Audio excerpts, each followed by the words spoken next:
Bapak Ibu di mana saja berada yang bisa mengakses acara ini. Jadi penyakit COVID-19 saya kira kita mengenal sekarang sebagai satu ancaman atau satu tantangan yang sedang kita hadapi ya seluruh dunia. Di mana penyakit ini disebabkan oleh virus SARS-CoV-2 yang pertama kali dilaporkan dari Wuhan, China di bulan Desember 2019.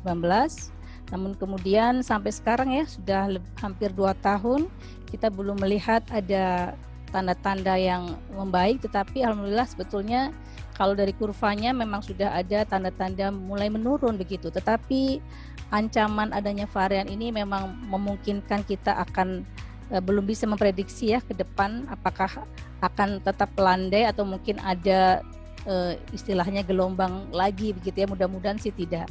Namun demikian tetap harus kita waspadai. Ya, penyakit COVID sendiri tadi ya disebabkan oleh virus SARS-CoV-2 yang dia bisa masuk ke dalam hostnya itu melalui satu reseptor ya di dalam tubuh manusia. Dia akan masuk melalui awalnya adalah di saluran nafas, saluran mulut ya, dan juga bisa lewat mata. Dia akan berikatan pada reseptor namanya S2. Dia adalah angiotensin converting enzyme 2 ya. Nah, kemudian nanti virusnya akan masuk, kemudian bereplikasi di dalam tubuh dan kemudian nanti dia akan memperbanyak diri dan keluar akan menginfeksi lagi sel-sel yang lain begitu ya di dalam tubuh. Dan virus sendiri sebetulnya adalah benda mati ya, tapi dia baru akan hidup ya atau akan bereplikasi ketika dia masuk ke dalam host. Yang menarik dari penyakit ini adalah gejalanya sangat bervariasi ya, dan ada perbedaan keparahan yang bervariasi antar satu pasien dengan yang lain. Mulai dari yang OTG ya tanpa gejala sampai yang critically ill ya, sampai ada yang sampai fatal dan meninggal. Dan jadi variasinya sangat besar. Tetapi sebetulnya tidak perlu khawatir karena sebetulnya 80% lebih pasien COVID ini sebetulnya bisa sembuh sendiri ya, bisa sembuh lah ya.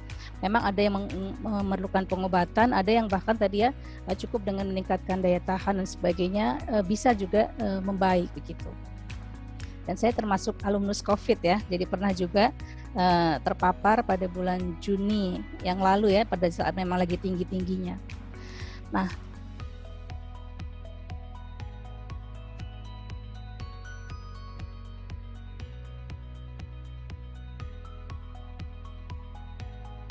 ya, di daerah saluran nafas akan bikin kemudian tenggorokan terasa nggak nyaman begitu ya.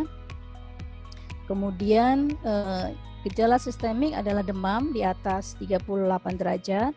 Kemudian ada yang pusing ya, kemudian lelah. Kalau saya agak pegel waktu itu ya, rasanya pokoknya nggak enak badan begitu. Kemudian karena SARS atau karena S2 reseptor ya, tadi reseptornya untuk masuknya virus itu ada juga di saluran cerna. Kadang-kadang ada juga orang-orang yang mengalami gejala di saluran cerna. Jadi nggak cuma di saluran nafas, tapi juga di saluran cerna seperti diare, mual muntah seperti itu ya. Kemudian juga nyeri otot, sendi seperti itu. Ya, kemudian yang cukup khas juga dari COVID ini adalah biasanya banyak orang yang mengalami kehilangan penciuman ya, jadi tidak bisa mencium bau atau tidak bisa mencium rasa juga, tidak bisa merasakan rasa juga.